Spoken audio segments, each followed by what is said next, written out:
อ่าก่อนอื่นหมดก็ขอกับสบายดีเนาะนี่เป็นตอนเช้าของวันที่9 เดือน 2 ปี2015เนาะมื้อนี้ก็เป็นมื้อทำอิฐที่ไอ้น้องนักศึกษากฎหมายของเขาเนาะมันจะได้เริ่มเปิดการเรียนการสอนกฎหมายชั้นต้นเนาะอย่างเป็นทางการนับแต่มื้อนี้เป็นต้นไปเนาะ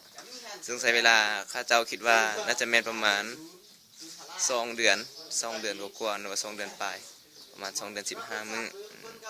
วันนี้ก็ข้าเจ้าก็รู้สึกที่เป็นเกียรติอย่างยิ่งเนาะที่จะได้มาสอนบรรดาพ่อแม่ประชาชนเนาะที่อยู่ใน6 บ้านของกลุ่มบ้านนาวางนี่เนาะวันนี้ข้าเจ้ามาพร้อมโดยทีมงานเนาะไอ้น้อง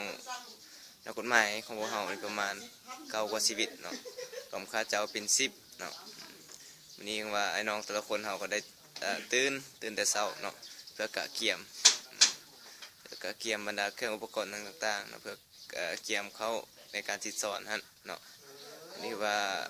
ผมรู้สึกตื่นเต้นและก็ดีใจหลายเนาะสำหรับมื้อนี้ฉะนั้นข้าเจ้าจะได้ไปสัมภาษณ์ความรู้สึกของไอ้น้องแต่ละคนที่มาติดสอนในมื้อนี้เนาะไปติดตามกันเลยเนาะ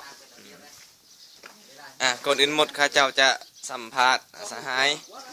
อนุสรณ์ก่อนเนาะว่ารู้สึกแนวใดที่ได้มาร่วมพิธีเปิดการเรียนการสอนกฎหมายชั้นต้นในมื้อนี้เนาะรู้สึกอะไรก่อนอื่นก็ข้อกล่าวคำว่าสบายดีเนาะ มีความรู้สึกอะไรเนาะที่ได้มาวันนี้เนาะมีความรู้สึกดีใจหลายสำหรับบรรยากาศมื้อนี้แม่นม่วน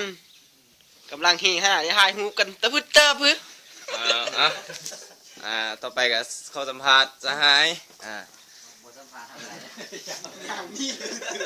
สหายมีไซสหายมีไซรู้สึกอะไรเนาะ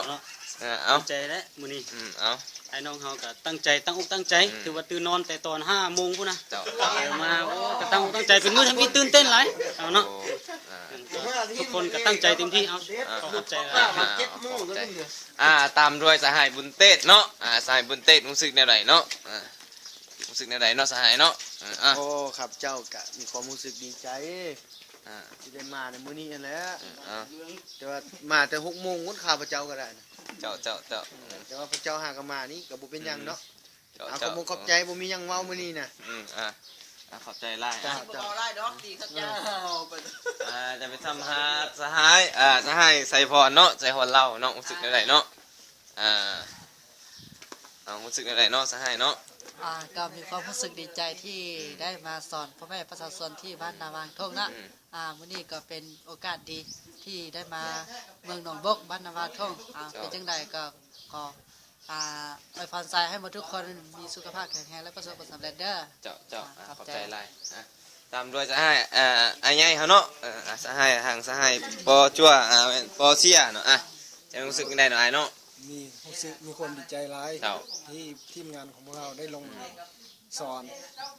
เรียนกฎหมายชั้นต้นอยู่ที่บ้านนาวางทองหนองบก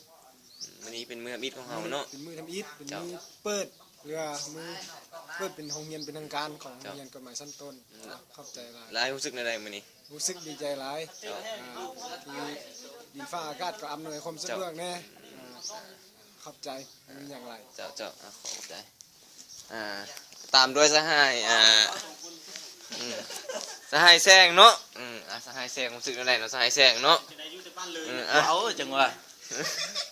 รู้สึกอะไรเนาะสหายเนาะรู้สึกว่าดีใจเนาะมันได้มารู้สึกอะไรเนาะได้มีโอกาสได้มา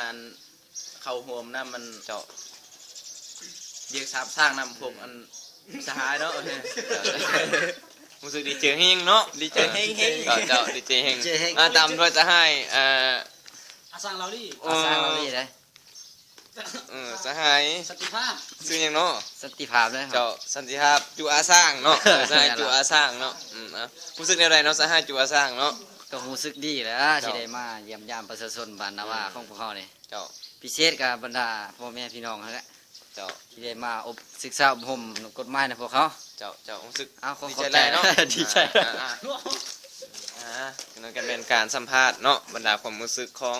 บรรดาไอ้น้องนักกฎหมายทาง9 คนของเฮาเนาะนี่ก็บรรดาแต่ละคนก็รู้สึกตื่นเต้นเนาะแล้วก็คือเป็นเกียรติอย่างยิ่งเนาะพี่ได้มาจิตสอนกฎหมาย สันต้นเนาะอยู่บ้านนาวางทงนี้ฉะนั้นข้าเจ้าจะขอโจ๊กการรายงานเนาะเจอกันโอกาสหน้าเด้อสบายดี